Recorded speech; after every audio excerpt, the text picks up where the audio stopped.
오늘은 새로운 세상, 새로운 질서에 대해서 함께 나누겠습니다. 2017년 세계 인구 전망 보고서에 의하면 지구상에 살고 있는 인류가 75억 5천만 명이 살고 있습니다. 2023년이 되면 80억이 넘어가요. 그러니까 앞으로 한 5년만 지나가면 세계 인구는 80억이 됩니다. 그리고 다시 14년이 지나가서 2037년이 되면 세계 인구는 90억이 넘어갑니다. 2055년이 되면 100억이 넘어가요. 그리고 2100년이 되면 111억 8천만 명이 될 것으로 전망을 합니다. 가장 인구가 많은 나라는 중국입니다. 14억 1천만 명입니다.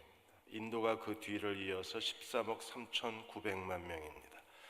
한국은 전 세계 인구 비율로 보면 몇 위가 될까요? 한국 27위입니다.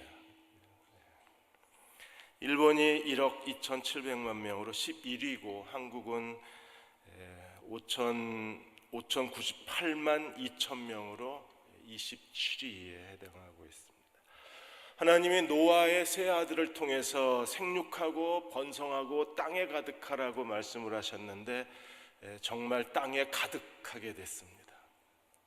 그래서 2100년이 되면 이제 111억 8천만 명이 됩니다. 하나님이 노아가 제2의 아담과 하와가 되어서 노아의 세 아들을 통해서 하나님이 새로운 세상, 새로운 질서, 새로운 언약을 만들어내셨어요. 먼저 9장 1절에서 7절까지 하나님의 복에 대해서 설명하였습니다. 9장 1절에 하나님이 노아와 그 아들들에게 뭘 주셨어요? 복을 주셨습니다. 구약신학자 해밀턴은 말하기를 노아는 제2의 아담이다. 아담과 하와에게 복을 주신 것처럼 하나님이 노아에게 아담과 하와에게 주셨던 똑같은 복을 노아에게 주셨다고 했습니다. 그 복은 무엇입니까? 생육하고 번성하여 땅에 충만하라. 그러니까 하나님이 아담을 창조하시고 주셨던 아담에게 주신 명령이 그대로 노아에게 다시 재현이 되고 있는 거예요. 그래서 해밀턴은 노아를 제2의 아담이라고 그러는 겁니다. 생육하고 번성하고 땅에 가득하라. 두 번이나 말씀하셨어요. 9장 7절에도 너희는 생육하고 번성하며 땅에 가득하여 그 중에서 번성하라. 그래서 하나님이 아담에게 주셨던 생육하고 번성하고 충만하라 똑같은 명령을 노아에게 주셨습니다. 하나님이 아담에게 주셨던 거하고 동일한 그 에덴 동산의 패턴이 처음 1장에서 3장까지의 창조의 패턴이 노아에게 그대로 반복이 돼요. 하나님이 2절에 보시면 땅의 모든 짐승, 공중의 모든 새, 땅에 기는 모든 것, 바다의 모든 물고기, 모든 짐승, 새, 기는 것, 그리고 물고기 모든 것에 대해서 하나님이 너희를 두려워하리라 그랬습니다. 아담에게 뭐라고 그러셨나요? 모든 것을 정복하고 다스려라. 네, 노아에게는요, 정복하고 다스리라는 이 1장 28절, 창세기 1장 28절의 명령에 하나 더 추가해서 모든 생물이 너희를 두려워하리라고 말씀을 하셨어요. 매튜 헨리는 말하기를 정복하고 다스리라는 아담과 하와에게 주신 명령보다 하나가 더 추가되었는데 모든 살아있는 것들이 인간을 두려워하게 될 것이라고 말씀을 하셨습니다. 인간을 두려워할 뿐 아니라 하나님은 어떻게 하셨나요? 3절에 보시면 모든 살아있는 동물은 너희의 먹을 것이 될지라. 이미 인간은 오래전부터 고기를 먹었을 겁니다. 왜냐하면 아벨이 양을 쳤고 양을 가지고 하나님 앞에 제물을 드렸기 때문에 하나님께 제물을 드리고 난 나머지는요 버리지는 않았을 거잖아요. 제물을 바친 건데, 그러니까 아벨도 이미 양고기를 먹었을 걸로 추정을 하는 겁니다. 그런데 하나님이 이제 공식적으로 모든 짐승의 가축의 고기를 하나님이 음식으로 허락을 해주셨어요. 그런데 하나님께서 에덴 동산에는 어떻게 됐습니까? 하나님이 모든 나무 실과는 너희가 다 먹어라 그랬어요. 2장 16절 17절에 보시면 모든 나무 실과 모든 열매는 너희가 다 먹어라. 근데 한 가지 금지하셨죠. 선악과는 먹지 마라. 모든 열매를 먹는데 선악과는 먹지 마라. 근데 하나님이 똑같이 에덴의 패턴이 그대로 반복이 돼서 하나님이 모든 짐승은 다 먹어라. 근데 한 가지만 하지 마라. 그 한 가지가 뭐예요? 4절에 그러나 고기를 그 생명되는 핏째 먹지 말라. 그래서 피를 금하셨어요. 아담과 하와에게는 선악과를 금지했는데 이 선악과가 무너져 버렸습니다. 그리고 하나님이 모든 생물을 다 음식으로 주시면서 하나님이 한 가지 금지하신 것은 핏째 먹지 말라고 하나님이 명령하셨어요. 왜 그래야 됩니까? 생명의 근원은 피에 있기 때문에 그렇습니다. 그래서 5절에 내가 반드시 너희의 피, 곧 너희의 생명의 피를 찾으리니 핏째 먹으면 하나님이 피를 찾으시겠다 그랬어요. 그래서 짐승이면 짐승에게서는, 그래서 여러분 짐승도 보십시오. 사자나 그 표범 같은 게 먹이 사냥을 하면 반드시 목을 물어서 죽인 다음에 먹지 그냥 산채로 먹진 않잖아요. 그래서 짐승이면 짐승에게서, 만일에 핏째 먹으면 짐승에게서 짐승에게, 사람이면 사람의 형제면 그에게 그의 생명을 찾을 것이라. 그래서 피를 피로서 찾겠다는 거예요. 6절에도 다른 사람의 피를 흘리면 그 사람의 피도 흘릴 것이라. 그러니까 하나님이 핏째 고기를 먹지 말라고 말씀하시면서 이 피의 윤리가 단순히 음식에 있는 게 아니라 인간관계까지 확산되는 거예요. 피의 윤리가 사람의 전 생활 영역에 퍼져서 우리가 다른 사람의 피를 흘리면 하나님이 너의 피도 찾겠다는 겁니다. 왜 그래요? 6절에 뭐라 그랬습니까? 이는 하나님이 자기 형상대로 사람을 지으셨기 때문입니다. 이게 피의 윤리예요. 그러니까 하나님이 에덴 동산에 선악과의 윤리를 주셨던 것처럼 이제 노아와 그 아들들에게 새로운 세상을 시작하시면서 새로운 하나님의 윤리를, 그들에게 새로운 질서를 주셨는데 그 질서는요 피의 윤리입니다. 왜 그래야 되나요? 하나님을 떠나서 죄악이 관영했던 세상을 물로 세상을 심판해 버리셨어요. 하나님께서 노아와 그 아들들만 살려놓으시고 인류를 하나님이 통째로 다 멸망시켜 버리셨는데 이 죄의 본질성이 어디 있습니까? 아담과 하와, 가인과 아벨에서 그 죄가 인간의 본성이 되자 죄의 본성이 가져온 그 첫 번째 영향력이 뭐예요? 가인이 아벨을 돌로 쳐 죽였어요. 그러니까 사람에 대한 존중심을 잃어버려요. 에덴 동산에서 선악과 이후에 사람의 존중심을 잃어버린 현장이 가인의 죄잖아요. 가인이 아벨을 죽인 겁니다. 그리고 노아로 말미암아 하나님이 새로운 세상의 질서를 시작하시면서 하나님이 제일 먼저 가르치신 게 뭐냐 하면 사람에 대한 존중심입니다.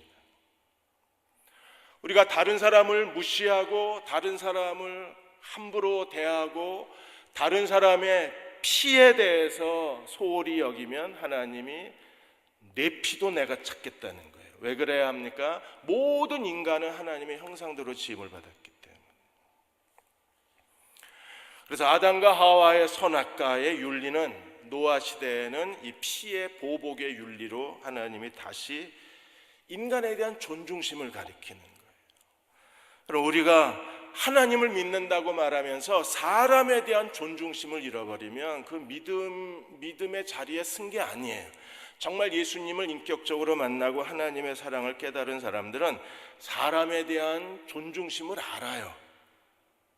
하나님이 인류를 다 멸절시킬 수밖에 없다는 사실도 인정을 해요. 왜요? 하나님을 떠나서 죄를 짓는 것 자체가 스스로 자기를 포기한 거니까. 하나님 앞에서 우리가 가져야 될 가장 소중한 피의 윤리가 있다면 서로를 소중히 여기고 자기를 소중히 여기는. 그래서 하나님이 피의 보복의 윤리에 대해서 예수님이 가르쳐 주신 게 뭐예요? 단순히 사람을 죽여야 살인이 아니라고 그러셨잖아요. 그래서 마태복음 5장 21절 22절에 이렇게 말씀하신 겁니다. 옛사람에게 말한 바 살인하지 말라. 누구든지 살인하면 심판을 받습니다. 그런데 새 사람에게 이제 새로운 시대에 신약의 윤리는 어떤가요? 너희가 들었으나 나는 너에게 이르노니, 예수님의 윤리는 어떤 거예요? 형제에게 노하는 자마다 심판을 받게 되고, 형제에 대하여 라가, 이 바보 같은 놈이라고 욕하는 자마다 공회에 잡혀가게 되고, 미련한 놈이라고 말하는 자마다 지옥불에 들어간다. 왜요? 사람을 무시하는 것 자체가 이미 살인이기 때문에. 미움 자체가 살인이잖아요. 사람을 미워하는 것 자체가 이미 피를 흘린 겁니다. 그래서 하나님이 그 피를 되찾으시겠다는 거예요. 그래서 옛사람에게는 사람을 죽여야 살인이었고 심판이었지만, 새 언약에서 그리스도의 윤리는, 피의 윤리는 분노하는 것, 무시하는 것, 비웃는 것 자체가 살인이 되는 거예요. 우리가 새 언약의 사람이라면 우리가 하나님에게서 배워야 할 가장 소중한 영성이 하나님의 형상대로 지음을 받은 사람을 사람으로 인정할 줄 알아요. 지난번에 미 이사단 100주년 축하 공연이 무산이 되어버렸습니다. 미 이사단은 6.25가 터졌을 때 제일 먼저 그 6.25 전쟁에 참가했던 미군의 첫 번째 부대가 미 이사단이었어요. 그래서 이사단이 그 지평리 전투에서 이사단이 거의 3분의 1이 죽었습니다. 그 전투에서 7,094명이 죽었고, 그리고 지금까지 유해를 찾지 못하는 미군이 186명입니다. 그러니까 지평리 전투에서 승리하면서 그 유엔 연합군이 한국전에 승리할 수 있는 전쟁의 전환점을 미 이사단의 승리로 말미암아 일구어낸 거예요. 의정부에서만 52년을 주둔하고 있었습니다. 이제 이번에 평택으로 이전하게 되는데, 그걸 기념해서 이제 의정부시에서 의정부시장이 그 슈퍼 콘서트를 마련을 한 거였었어요. 그런데 그 주간이 바로 미 이사단에 의해서 15년 전에 효순이하고 미선이가 친구 생일 집에 가다가 미군 탱크에 치여 죽은 날이 그 6월 첫째 주간이었죠. 그러니까 효순 미선 양의 15주년 그 추도 주간에 의정부 시장이 미 이사단 감사와 우정의 슈퍼 콘서트를 열은 거예요. 시민단체가 들고 일어났어요. 의정부 내에 있는 13개 시민단체가 다 들고 일어나서 왜 하필이면 효순이 미선이 추모 주간에 이걸 꼭 해야 되냐. 의정부 시장은 그래도 이 사람들이, 미 이사단이 한국전쟁에 얼마나 큰 공헌을 세웠고, 이 사람들이 의정부에 52년 있다가 이제 떠나게 되는데, 이 사람들에 대해서 감사와 우정의 콘서트를 열었는데 이게 뭐가 잘못이냐. 그러니까 시민단체는 효순이 미선이 관점에서, 추모 관점에서 비난을 하고, 의정부 시장하고 일부 언론하고 공무원들은 미 이사단이 한국전쟁에 얼마나 큰 공헌을 했는데 그거에 대해서 감사하지도 못하고 그냥 조직적으로 방해해서, 여러분 다 아시죠? 그날 그 콘서트에 오기로 한 모든 연예인들이 미안하다 그러고 음악회 참석을 못했잖아요. 심지어 아버지가 흑인이었던 그 가수 인순이도 미안하다고 그리고 참석을 못했어요. 그러니까 한국만 망신을 당한 겁니다. 미군들이 볼 때 이게 정말 그 사람들 입장에서는 서운할 거 아니에요. 어쨌든 그렇게 피해 대가를 치른 나라에서. 그러니까 서로 양보가 없는 겁니다. 아주 조그만 양보도 없고 대립과 갈등으로 가는데 우리는 너무 익숙해져 있는 거예요. 근데 이런 사회적 양상이 교회 안에도 그냥 똑같이 일어나요. 그리고 우리가 하나님을 예배하고 하나님을 섬긴다 그러는 거예요. 그러니까 하나님께서 노아에게 말씀하신 피의 윤리로 볼 때 하나님이 만일에 핏값을 찾으신다 그러면 우리는 할 말이 없는 거예요. 어느 한 목사님이 아프리카 르완다에 가서 한 마을에 이제 선교사님하고 방문을 했는데, 거기에 이제 선교사님이 어머니가 시각장애인인데 어머님이 시각장애인이면서 두 아들을 키우는 거예요. 그래서 그 가정이 정말 헌신적으로 주님을 섬기는 크리스찬 가정이어서, 그래서 목사님을 이제 그 가정에 데리고 가서, 목사님 이 가정은 꼭 기도해 주셔야 된다고, 엄마가 시각장애인인데도 한 평도 되지 않아요, 집이. 그리고 한 달 생활비가 3달러가 안 돼요. 그러니까 4,000원도 안 되는 돈을 가지고 엄마하고 두 아들이 사는 거예요.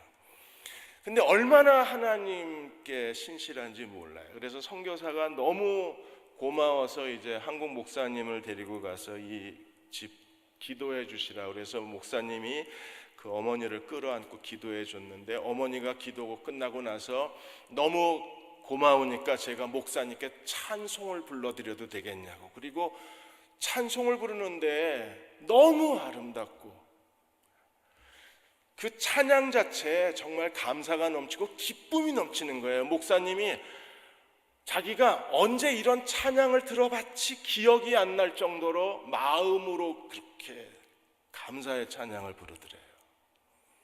목사님이 그분 찬양을 듣고 정말 회개했답니다. 어느새 자기 마음이 좁아지고 굳어지고 메마르고 형편없이 낮아져 있는 거예요. 그거에 대해서 목사님이 크게 회개를 했다고 그래요. 근데 그분 목소리에는 정말 인간의 따뜻함이, 한 달에 4,000원 갖고 살고 시각장애인으로 아이들을 키우는데도 불구하고 그 마음에 불평과 원망의 느낌보다는 감사와 기쁨의 느낌이 더 많았대요. 하나님이 그 마음을 얼마나 소중히 보실까 하는 생각을 하셨다 그랬습니다. 오늘 우리도 하나님께 좀 더 따뜻하고 좀 더 감사하고 좀 더 기쁨이 넘쳤으면 좋겠어요. 두 번째로 8절에서 17절까지 하나님이 노아와 더불어서 언약을 맺으셨습니다. 그래서 언약이라는 말이 8절에서 17절까지 7번이 나와요. 언약이라는 말이 이 짧은 본문에서 7번이나 반복해서 나옵니다. 먼저 하나님께서 9절에 이렇게 말씀하셨어요. 내가 내 언약을 너희와 너희 후손과, 노아와 세 아들뿐 아니라 하나님께서 10절에 보시면 너희와 함께한 모든 생물, 방주에서 나온 모든 생물, 너희와 함께한 새, 가축, 모든 생물과 함께 하나님이 땅의 모든 짐승과 언약을 맺으셨어요. 그러니까 하나님이 처음 언약을 맺으셨는데 사람과 언약을 맺으신 게 아니라 사람뿐 아니라 모든 살아있는 짐승과 하나님의 언약을 맺으셨습니다. 그 언약은 어떤 언약일까요? 11절에 보시면 내가 너희와 언약을 세우리니 다시는 내가 생물을 홍수로 멸하지 아니할 것이라. 땅을 멸할 홍수가 다시 있지 아니하리라. 하나님이 너무나 마음 아프셔서 이제는 홍수로 다시는 인류 사람과 짐승을 멸하지 않겠다고 스스로 언약을 세우셨어요. 그 언약의 증거는 뭘까요? 12절에 하반절에 보시면 너희와 함께하는 모든 생물 사이에 대대로 영원히 세우는 언약의 증거는 이것이니라. 언약의 증거가 뭐예요? 13절에 내가 무지개를 구름 속에 두었나니 이것이 나와 세상 사이의 언약의 증거라. 그래서 무지개가, 그 이전에도 무지개가 있었겠죠. 왜냐하면 무지개는 여러분 아시는 것처럼 어떤 신비한 현상이 아니라 비가 온 뒤에 햇볕에 의해서 굴절돼서 일어나는 과학적 현상이잖아요. 자연현상 중에 하나잖아요. 그런데 하나님이 이 무지개를 가지고 하나님이 언약을 맺으시기를 내가 다시는 홍수로 세상을 멸하지 않겠다는 언약의 증거로 삼으신 거예요. 그래서 13절에 내가 내 무지개를 구름 속에 두었나니 이것이 나와 세상 사이의 언약의 증거니라. 델리치는 언약 이 무지개의 언약을 이렇게 해석을 했습니다. 무지개의 언약은 마치 활처럼 땅에서 하늘을 다 감싸잖아요. 그래서 구약 신학자 델리치는 이 무지개의 언약을 이렇게 묘사를 했습니다. 하늘과 땅 사이에 펼쳐져 온 우주를 끌어안고 있는 하나님의 자비의 상징이 무지개다는 거예요. 7빛깔 무지개가 하나님이 하늘과 땅을 끌어안으시는 하나님의 자비의 상징이라고 그랬어요. 루터는 이렇게 말했습니다. 이제 큰 비가 내려도 우리는 두려워하지 않을 것이다. 큰 비가 나서 많은 인명 피해가 나오고 재산 피해가 일어나고 자연재해가 붕괴가 일어나지만, 그러나 우리는 더 이상 큰 비로 인하여 두려워하지 않아도 된다. 왜냐하면 홍수가 인류를 멸망시키지 않게 하시겠다는 하나님의 언약을 기억하기 때문이라고 했습니다. 그래서 하나님이 16절에 무지개가 구름 사이에 있으리니 내가 보고 나 하나님과 모든 육체를 가진 땅의 모든 생물 사이 영원한 언약을 기억하리라. 하나님이, 무지개는 하나님을 위한 거예요. 하나님이 무지개를 볼 때마다 죽이면 안 되지, 홍수가 나면 안 되지. 그래서 하나님이 막 홍수가 범람해서 막 집이 무너지고 도로가 잠기고 막 길이 끊어지고 이러다가 하나님이 무지개를 보는 순간에 그만해야지 하고 하나님께서 더 이상 비가 내리지 않게 하나님 스스로가 자신을 기억하신다는 거예요. 그래서 17절에 한 번 더 반복을 합니다. 하나님이 노아에게 또 이르시되 내가 나와 땅에 있는 모든 생물 사이에 나와 하나님 자신과 살아있는 모든 사람과 생물 사이에 세운 언약의 증거가 이것이니라. 그래서 무지개 언약을 세우셨어요. 우리는 하나님께서 창세기에만 이미 3가지 언약을 주셨어요. 하나는요, 창세기 1장에서 안식일 언약을 이미 주셨어요. 그래서 하나님이 안식일을 창조하시고 우리에게 안식일의 언약을 주셨습니다. 두 번째가 이제 무지개 언약입니다. 하나님이 이제 세상을 물러서 심판하지 않을 것입니다. 세 번째 언약이 창세기 17장에 하나님이 아브라함과 맺으신 할례 언약입니다. 그래서 무지개, 안식일, 무지개, 할례가 창세기에서 하나님이 우리와 더불어 맺으신 3가지 언약이에요. 안식은 창조의 언약이고, 무지개는 홍수의 언약이고, 할례는 하나님의 새로운 민족의 정체성의 언약이 되는 거예요. 오늘 우리는요, 예수 그리스도의 피의 언약을 가진 사람들. 우리가 이 언약 안에 있는 동안에 하나님은 우리를 돌보시고 우리를 보호하시고 하나님은 우리를 책임져 주실 것입니다. 지난 2015년 9월에 프란치스코 교황이 미국에 방문을 했잖아요. 그래서 방탄차를 타고 가다가 한 경호원이 이제 1살 된 갓난아이를 쳐들었어요. 프란치스코 교황이 그걸 보고 행진을 멈추고 차에서 내려서 그 1살 된 아이의 머리에 입맞춤을 했습니다. 그러니까 교황은 이 아이가 어떤 아이인지 몰랐던 거예요. 그런데 이 아이는 태어나면서부터 그 뇌 속에 종양이 자라나기 시작해요.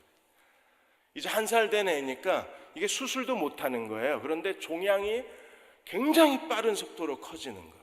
수술은 할 수가 없고 그냥 의사가 할 수 있는 게 아무것도 없는 거예요. 절망하고 있던 이 부부가 교황이 미국에 방문한다는 사실을 알고 그 교황의 일정에 따라서 군중틈에서 기다렸다가 경호원한테 사정 얘기를 하고 아이가 교황의 입맞춤을 받았으면 좋겠다. 이 아이는 이제 얼마 안 있으면 죽어야 된다. 그 얘기를 한 거예요. 그러니까 경호원이 아이를 데리고 들어와서 교황의 입을 맞춘 겁니다. 그런데 2달 후에 기적이 일어났어요. 병원에 갔는데 아이의 뇌세포가, 그 뇌종양 세포가 줄어들기를 시작을 해요. 그리고 그 다음 달이 됐는데 더 줄어들어요. 그 병원에서 의사가 설명을 못하는 거예요. 몇 달 안 있으면 죽을 거라고 예상을 했는데 그냥 교황이 아이의 이마에 입 맞춘 그 순간부터 아이의 종양이 줄어들어가는 거예요. 이게 미국의 언론에 알려지면서 하나님께서 이 아이에게 기적을 일으키셨다고. 그래서 두 부부가 눈물을 흘리면서 이거 하나님의 사랑이요, 하나님의 은혜요, 하나님의 기적이라 그랬어요.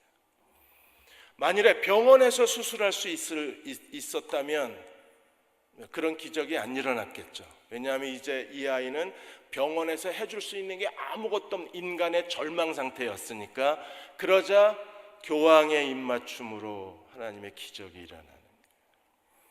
여러분, 오늘 우리도요, 예수 그리스도의 피의 언약의 사람들입니다. 우리는 그냥 무지개가 어쩌다 보이는 게 아니라 우리는요, 그리스도가 핏값 주고 사신 하나님의 백성들입니다. 하나님이 얼마나 우리를 사랑하셨는가를 우리가 기억해야 돼요. 그리고 그 사랑 안에 거하는 한 주님은 이 갓난 한 살 된 아이에게 일어난 기적뿐 아니라 오늘 우리의 삶에서도 하나님은 기적을 일으키시는 하나님이십니다. 마지막으로 18절에서 29절까지 이제 노아의 아들들을 통해서 인류가 번성하는데, 18절에 방주에서 나온 노아의 아들들은 셈과 함과 야벳이라. 함은 가나안의 아버지라. 노아의 세 아들로부터 온 땅에 사람이 퍼졌습니다. 그리고 이제 10장에 그 퍼진 사람들의 족보가 나오는 거예요. 근데 여기서 이제 큰 사건이 하나 일어납니다. 선악과 때문에 아담과 하와가 에덴에서 추방을 당했는데, 이 에덴의 패턴이 그대로 다시 반복이 되는 거예요. 또 하나 중요한 사건이 이 노아 시대에 일어나요. 20절에 노아가 농사를 시작하여 뭘 심었습니까? 포도나무를 심었습니다. 그리고 21절에 당연히 포도나무를 심었으니까 포도주를 마셔야죠. 뭐 포도 열매만 먹는 게 아니잖아요. 뭐 포도 열매 가지고 파이만 만들어 먹는 게 아니잖아요. 잼만 만들어 먹는 게 아니라 당연히 포도주도 마셔야죠. 어떤 분은 노아가 포도주 먹은 것 자체가 잘못됐다 그러는데, 이때는 아직 율법이 있기 전이기 때문에 포도주 자체에 대한 하나님의 명령이 없는 상황입니다. 그래서 포도주를 마시고 취하여 장막에서, 중요한 건 벌거벗었다는 게 중요해요. 아담과 하와가 그들이 에덴에 있었을 때 어떻게 있었어요? 벌거벗었습니다. 선악과를 먹으면서 그들이 깨달은 게 뭐예요? 벌거벗음을 깨달았어요. 우리가 2장 25절에 보시면 그들이 벌거벗었으나 부끄러워하지 않았다 그랬어요. 그리고 3장 7절에 선악과를 먹으면서 벌거벗음을 알았다 그랬습니다.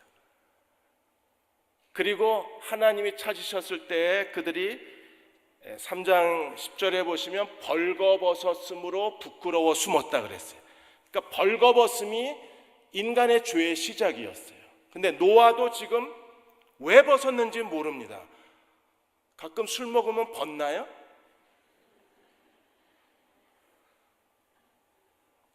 다 모르시는구나. 안 먹어봐서. 밖에 나가서 물어봐야 되는, 대전역 가서 물어봐야 되는. 술을 먹었는데 노아가 벗었어요. 이게 굉장한 상징입니다. 왜냐하면 에덴도 벌거벗음으로 시작하고 노아도 지금 벌거벗음으로 시작이 돼요. 그런데 어떤 일이 벌어졌나요? 22절에 가나안의 아버지 함이 그의 아버지의 하체를 보고 밖에 나가서 두 형제에게 알리매. 그러니까 가나안의 아버지 함은요, 함은 어떻게 했습니까? 보고 나가서 형제들에게 야, 아버지 벗었어, 야, 이러고 얘기를 했어요. 얼마나 신기했겠어요. 이것 때문에 저주를 받는 거예요. 벗은 걸 보고. 그래서 24절에 노아가 술이 깨어 작은 아들이 자기에게 한 일을 알고 그에게 이르되 가나안은 저주를 받아 아버지가 벌거벗고 자는 걸 봤다고 저주를 받는 겁니다. 그럼 대한민국 남자들 다 저주 받습니다. 우린 옛날에 다 공중목욕탕 시절에 아버지한테 강제로 끌려서 목욕탕에 갔을 때 우리는 다 보고 자랐잖아요. 1년에 정기적으로 4-5번은 보고 자라야 돼요. 봤다는 것 자체가 저주인가?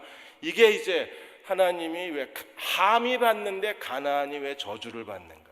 함이 아버지 하체 벌거벗고 자는 걸 봤다고 왜 하나님이 저주하시는가? 이게 이제 굉장한 우리의 수수께끼가 되는 겁니다. 근데 셈과 야벳은 어떻게 했습니까? 23절에 셈과 야벳은 옷을 가져다가 자기들의 어깨에 메고 뒷걸음쳐 들어가서 아버지의 하체를 덮고 얼굴을 돌이키지 아니하고 아버지의 하체를 보지를 않았어요.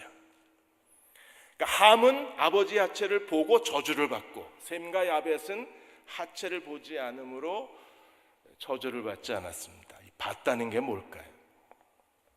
봤다는 거에 대해서 우리는 어떻게 이걸 해석을 해야 될까요? 바셋이라는 구약신학자는 말하기를 벌거벗은 걸 봤다, 벌거벗음을 드러냈다는 것은 하체를 범했다는 구약의 해석, 율법을 가지고 와서 하체를 범한 죄라고 말을 해요. 실제로 레위기 18장 7절에 보시면 내 어머니의 하체는 곧 내 아버지의 하체니 너는 범하지 말라.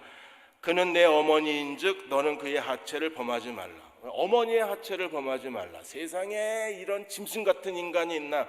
구약시대 때는 그럴 수밖에 없습니다. 왜요? 부인을 4명, 5명, 10명까지 얻었으니까 마지막 부인은 큰아들하고 나이차가 얼마 안 돼요. 오히려 장성한 아들보다 나이 어린 그 후처가 들어올 수도 있었기 때문에 이런 일이 일어날 가능성이 큰 거예요. 그러면 버셋은 뭐라고 그랬냐면 여기서 왜 가나안이 저주를 받았는가를 이렇게 해석을 한 건데, 그런데 이거 성경적 근거는 없습니다. 그냥 추론이에요. 어떻게 추론했냐면 함이 아버지가 잠든 사이에, 술 먹고 잠든 사이에 어머니 하체를 범한 거예요. 함이. 그래서 낳은 아들이 가나안인 겁니다. 그래서 가나안이 저주를 받는다 그러는 거예요. 그럴듯한 해석인데 뭔가 좀 찝찝하고 뭔가 이렇게 개운하지는 않아요. 그렇게 명쾌한 기분이 드는 건 아닙니다. 그러면 또 다른 그 해석은 샤마라는 신학자가, 구약 신학자가 말하기를 왜 가나안이 범죄했는가? 샤마는 이미 가나안이 태어나서 함이 범죄할 때에 그 아들 가나안도 아버지와 같이 범죄에 가담했기 때문에, 그래서 함이 저주를 받으면서 가나안까지 저주를 받는다는 거예요. 그러면 함과 가나안이 범한 죄가 뭘까? 하체를 봤다는 것은요, 그게 바로 아버지의 하체를 가지고 장난을 친 거예요. 이게 동성애라고 해석을 하는 거예요. 동성애에 대해서 비판하시는 분은, 저도 가끔 이거 인용을 했잖아요. 동성애의 시작이 바로 노아 시대라고 해석을 하는 거예요. 창세기에 소돔과 고모라가 그 동성애의 시작이 아니라 일찌감치 처음부터 원죄가 동성애라는 거예요. 왜 그러냐 하면 로마서 1장에서 하나님이 죄에 대한 2가지를 가리키셨잖아요. 하나님과의 관계가 깨지면서 하나님을 영화롭게도 아니하고 감사치도 아니하고 일어난 첫 번째 현상이 뭐예요? 하나님이 타락한 인간을 더러운 정욕에 내버려 두셨습니다. 이 더러운 섹스의 정욕이 하나님의 심판이었는데, 그 더러운 정욕의 가장 끝, 그 하나님의 저주의 끝이 뭐였어요? 바로 남자가 남자와 더불어 음욕이 불리듯 하고 여자가 여자와 더불어 음욕이 불리듯한 동성애죄였어요. 기억은 나시는 거죠 지금? 네. 그래서 로마서의 첫 번째 죄의 행태, 죄의 현상이 성적 타락과 동성애였습니다. 그 다음에 1장 20절에서 하나님 두기를 싫어하며 하나님이 저희를 상실한 마음대로 내어버려 두셔서 거기에 21가지 인간관계의 타락의 죄의 목록이 나옵니다. 그럼 로마서 1장에서 죄의 2가지 모습을 창세기에서 찾는 거예요. 창세기 4장에서 아담과 하와가 그 하나님께 타락한 다음에 가인의 죄가 바로 인간관계 파괴죄입니다. 자기 열등감 때문에 동생을 돌로 쳐 죽였으니까. 그래서 1장에 나와 있는 1장 28절 이하에 나와 있는 그 상실한 마음의 죄의 한 단면이 가인의 죄에서 입증이 되는 거고, 그 다음에 하나님을 떠난 인간이 더러운 정욕에 휩싸였다는 이 죄의 첫 번째 현상이 바로 함과 가나안에서 찾는 거예요. 그런 함과 가나안에서 찾는다면, 그럼 이게 동성애인지 아니면 어머니 하체를 범한 건지 아니면 그냥 뭔지 모르겠다라는 그 해석하시는 분도 많이 있습니다. 어떤 거든지 간에 이게 어머니 하체를 범했던 동성애든 전부 이게 뭐예요? 어떻게 해석하든지 간에 타락한 섹스에 대한 죄인 거예요. 그러니까 4장에서 가인의 죄는요, 인간관계 파괴 죄고, 함과 가나안의 죄는요, 이게 성적 타락의 죄인 거예요. 이 두 가지가 로마서 1장에서 바울은 죄의 양면성이라고 우리에게 해석을 하고 있는 거예요. 그러므로 바울의 로마서 1장의 해석적 관점에서 보면 함과 가나안의 죄는요, 어쨌든 성적인 죄인 거예요. 뭘 했는지 모르겠습니다. 이게 동성애인지 아니면 어머니 하체를 범한 건지 뭔지 모르겠지만 우리가 이걸 성적 타락의 죄로 해석을 하는 거예요. 또 다른 신학자는 뭐라 그랬냐면 25절에 노아가 가나안을 저주했는데, 가나안은 저주를 받아 이렇게 했는데 이게 잘못됐다는 거예요. 가나안의 아버지 함이 저주를 받아 이래야 이게 제대로 된 건데, 가나안의 아버지 함이라는 게 빠졌다는 거예요. 그 증거가 뭐냐면 처음에 설명할 때에 18절에 보시면 함은 가나안의 아버지라, 반드시 가나안의 아버지 함이라고 설명을 했기 때문에, 그래서 25절에 성경을 필사하는 사람이 실수를 해서 가나안의 아버지 함이라는 단어를 빼고 가나안만 썼다는 거예요. 근데 이것도 별로 그렇게 우리의 마음을 개운하게 해주지는 못합니다. 그래도 가장 바울의 로마서 관점에서 창세기를 해석할 때 그래도 가장 성경적 근거가 있는 것은 성적 타락의 죄인 거예요. 에단이 반복이 된다 그랬습니다. 가인과 아벨이 반복이 되고, 그리고 또 다른 함과 가나안의 죄가 죄의 평행선을 그리고 있는 거예요. 이렇게 해서 인간이 또다시 죄악이 관영이 되고 11장에서 바벨탑 사건이 일어나게 되는 겁니다. 우리는 이 성적인 죄가 얼마나 인간을 두렵게 하는지 지금도 지금 문재인 정부에서도 보고 있잖아요. 문재인 정부가 실패하면 안 되거든요. 이제 실패하면 우리는 더 이상 희망이 없는 거잖아요. 그런데 청와대 행정관 탁현민의 이 사람 때문에 지금 여야 언론이 다 이 사람에 대해서 지적을 하고 있는 겁니다. 이 사람은 자기는 이게 10년 전의 일이고 자기는 지금 바뀌었다 그러는데, 문제는요, 그렇게 말할 수 있는 사람이라는 게 우리를 두렵게 하는 거예요. 여러분 잘 아시는 것처럼 2007년도에 그 대담 발간집 말할수록 자유로워진다 해서 자기가 고등학교 때 여중생하고 성관계를 첫 번째 가졌는데 그냥 그건 섹스였지 사랑은 아니었다 이렇게 얘기를 하고, 학교에 임신한 선생님이 많았는데 임신한 선생님이 섹시하다 그러고, 좀 이상한 사람이에요. 남자 마음 설명서라는 책에서 뭐라 그랬냐면 여자가 허리를 숙였을 때 가슴이 보이는 여자한테 끌린대요. 좀 이상하죠? 나만 이상해요 지금? 괜찮습니까? 저는 안 괜찮아요. 왜 이런 성윤리를 가진 사람이 그냥 뭔가 좀 탁월하다는 이유 때문에 대통령 보좌관으로 옆에 있다는 게, 만일에 여러분 제 비서가 남자 비서가 있는데 전도사가 제 비서인데 이 아이가 여자 가슴 숙일 때 가슴이 보여야 섹시합니다라고 말했다면 여러분 제가 이 전도사 데리고 다니는 게 괜찮아요?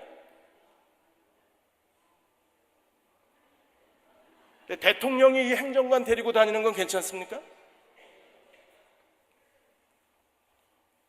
이게 문제예요. 왜냐하면 지난번에 그만두신, 참 이분이 잘 그만두셨는데, 법무부 장관 후보자 안경환 이 후보자도 남자란 무엇인가, 탁현민이 쓴 책은 뭐예요? 남자 마음 설명서.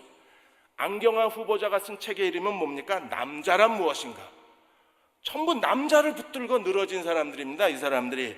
안경환 사퇴하셨지만 후보자 같은 경우에는 뭐라 그랬어요? 자기 그 책에서 정말 이상한 얘기를 쓰고, 그 일간지 칼럼에서는 뭐라 그랬습니까?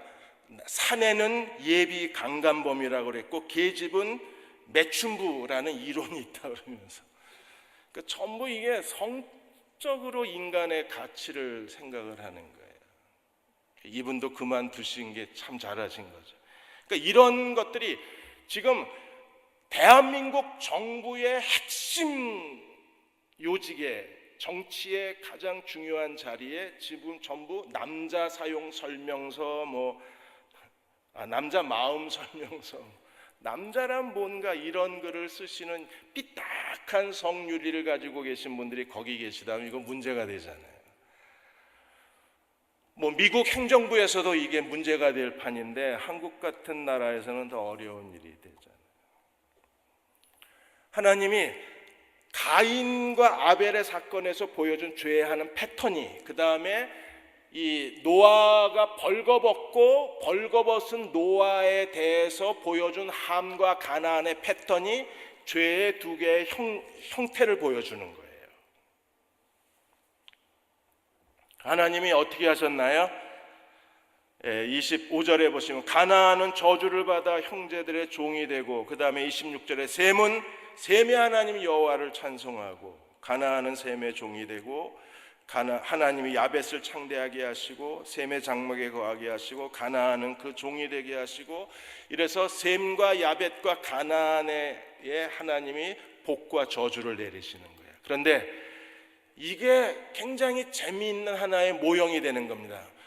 여러분 지겨우시지만 1분만 더 들어주세요. 이거 진짜 중요하거든요. 다음에 할까요? 저는 괜찮아요. 다음에 해도 돼요. 하나님이 출애굽한 다음에 이스라엘 백성을 어디로 보내셨어요? 가나안 땅. 이 가나안이 이 가나안이에요. 얘가 걔예요. 그래서 하나님은 셈의 하나님을 찬양하라. 그 다음에 야벳이 셈 땅에 거하고, 야벳은요 해양 민족입니다. 그러면 가나안 정복 시대와 통일 왕국, 분열 왕국 시대, 왕정 시대의 이 야벳 족속은요 블레셋 사람이에요. 블레셋이 해양 민족이 되어서 팔레스틴 땅에 거주를 하고 오랫동안 이스라엘을 괴롭힌 거예요. 그리고 가나안은 야벳의 종이 된다. 이렇게 했을 때 하나님은 이미 노아 시대에 출애굽과 가나안 정복의 모형을 말씀하셨다는 거예요. 이미. 그러니까 아브라함 시대에 하나님이 400년 동안 종살이하다가 가나안으로 돌아가겠다고, 그래서 우리가 이걸 가나안 정복의 모형이라고 그러는데, 이제 구약 신학자들이 아브라함이 400년 종살이 얘기한 것보다 훨씬 전에 하나님은 이미 노아의 세 아들을 통해서 출애굽과 가나안을 통해서 하나님이 하나님의 나라를 세우실 모형적인 것을 축복과 저주로 보여주셨다는 거예요. 그래서 셈함 야벳의 이 축복과 저주가 뒤섞여서 바로 출애굽의 역사를 이끌어내고 가나안 정복 역사를 이끌어내고, 그래서 이스라엘 백성들이 팔레스틴 가나안 땅에서 하나님의 왕국 시대를 실현해 가는 게 바로 구약이잖아요. 그게 노아 시대에 이미 예언이 된 거예요. 그럼 에덴에서는 뭐가 예언이 됐어요? 하나님께서 여자의 후손이 뱀의 후손의 머리를 박살내고 뱀의 후손은 여자의 후손의 발꿈치를, 이게 3장 15절이 오리지널 복음이잖아요.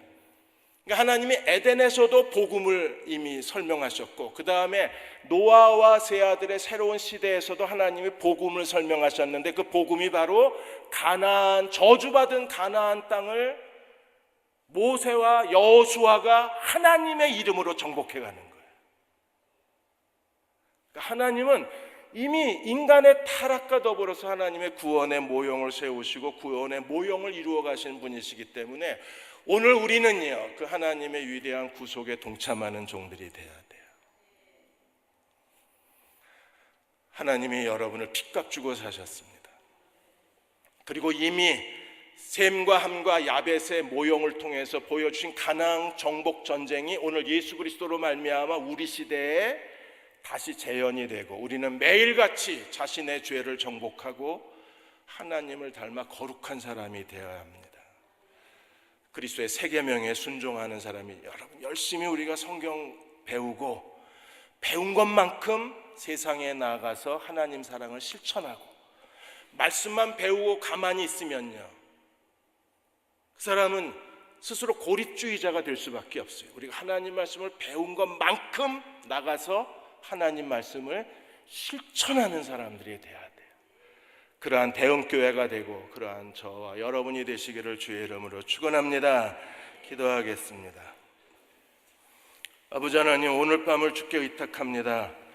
하나님, 눈을 열어 하나님의 복음을 깨닫게 하여 주시고, 그리고 하나님이 어떻게 우리를 구원하셨는가를 기억하고 날마다 그리스도를 따라가는 그리스도의 종들이 되게 하여 주옵소서. 찬양의 기름 부어주시고 우리의 기도에 불을 붙여주시고 뜨거운 마음으로 기도하는 이 밤이 되게 하여 주옵소서.